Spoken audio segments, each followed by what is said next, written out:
Joining me now is Imani Cheers of George Washington University. She's assistant professor of media and public affairs. Francis mentioning, China planning to kick its film industry into high gear. Give me a sense, how do we trace China and the film business? I mean, it's huge now, but give me kind of a sense of what we've seen there. Yeah, it's actually been quite impressive. I mean, China is literally, as we already know, one of the largest and fastest growing economies in the world, and their film industry is right behind it. I mean, they are doing astronomical things as the package previously listed. So what we've seen is that, unfortunately, there's been, there's strict censorship in the country that then has a tendency to make sure that a lot of, unfortunately, Chinese films haven't made it to a global market. But we're seeing now in the last 5 to 8 years a difference in that. And we also saw with 2 months ago with the Oscars, we saw a lot of female directors, and in particular Asian and Chinese directors who did astronomical things, and in particular the short animated film category. It's interesting, and I'll use a film title, Bridge Too Far. I think of Americans going to the movie theaters and sitting through subtitles. They're just not going to do it. No. But then you see Roma and how well it did this year. Do you think that maybe they've evolved and that perhaps Chinese films can find a Yes, absolutely. So I'm a firm believer that audiences like good storytelling, right? And they want to connect with characters. And yes, language can be a barrier, but as we've seen in recent years, it's not necessarily deterring audiences from engaging with strong stories. So Rome is a prime example. We saw that recently.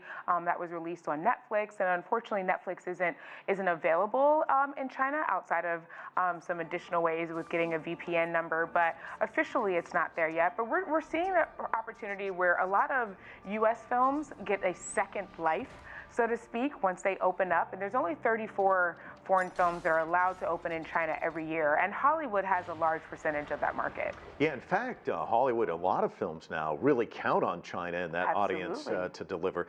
Let me ask you about that kind of relationship, China and the United States. We saw it with the Great Wall, this collaboration.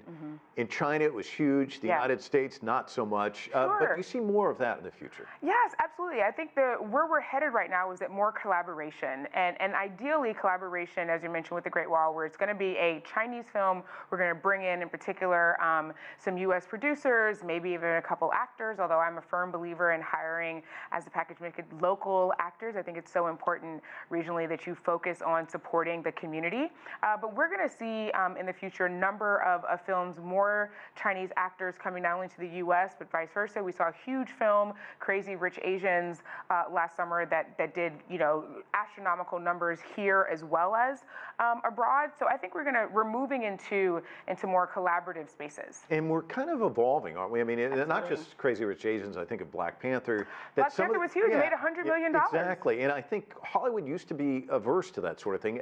It's got to be coming around now, don't you think? Absolutely. They're realizing that, again, it is better to build bridges instead of walls, and it's so much easier to reach out to our counterparts, in particular also an economy that needs us way more than we need them. In all fairness, we're looking at the fact that we've seen in recent years that there is a moment where we don't know with current Chinese trade talks with the U.S. and how that's going to play into the entertainment space. We know that it's possible if you're going to be taxing goods. China recently, decided that they're not going to take any more of our recycled, products and things of that nature. So we're at a point now with working in the Chinese market. You have to have a collaborator. You have to be conscious that there's going to be censorship, for example, involved.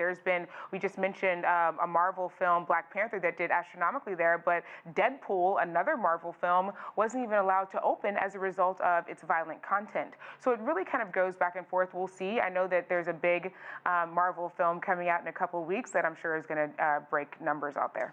Imani Cheers, fighting the rain to get in and see us. We certainly appreciate it. Great to see you. Thanks so much. You too. Thanks for having me.